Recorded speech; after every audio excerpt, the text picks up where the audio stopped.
Le procès de Cédric Jubilard, accusé du meurtre de son épouse Delphine, a pris un nouveau tournant ce mercredi au palais de justice d'Albi.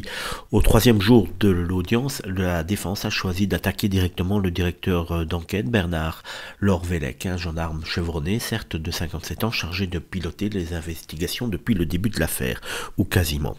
Durant plus de 2 heures, Lorvelec a rappelé un par un les indices qui, selon lui, désignent Cédric Jubilard, son comportement ambigu, ses mensonges, sa jalousie, ses menaces, le témoignage de son fils, la dispute du soir du drame, l'état des lunettes de Delphine, les cris entendus par les voisines, ou encore les incohérences sur la voiture et le téléphone portable. Bref, rien de nouveau, tout ce qu'on savait alors qu'on s'attendait et qu'on espérait qu'il y ait des faits nouveaux, car tout cela, on l'a déjà dit, c'est broutilles, c'est peanuts, cela ne va pas conduire Cédric Jubilard à 30 ans de prison.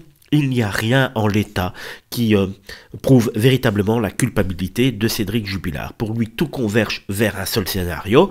Cédric Jubilard avait la motivation, le mobile et surtout l'opportunité de tuer son épouse. Oui, mais il faut des preuves. Et là, il ne nous en apporte pas. Mais face à lui, les avocats de la défense n'ont rien laissé passer. Madame Emmanuelle Franck et maître Alexandre Martin ont pillonné le directeur d'enquête, pointant des incohérences, des oublis et même des approximations.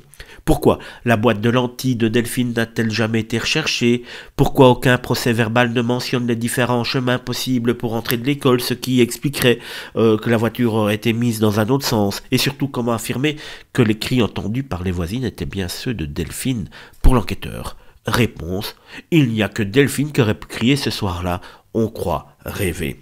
Vous ne faites rien, vous n'allez pas chercher, ont lancé les avocats accusant les gendarmes d'avoir choisi trop vite leur coupable et négligé toutes les autres pistes. Le ton est monté, mettant clairement en difficulté le directeur d'enquête, parfois sans réponse, mais qui a maintenu, lui, sa conviction. Tout ramène à Cédric Jubilard, sauf qu'on ne parle pas de conviction dans ce procès, sauf que nous, on attendait véritablement qu'ils aient des preuves autres que les lunettes de Delphine étaient cassées. Qui n'a jamais eu une paire de lunettes cassées chez lui?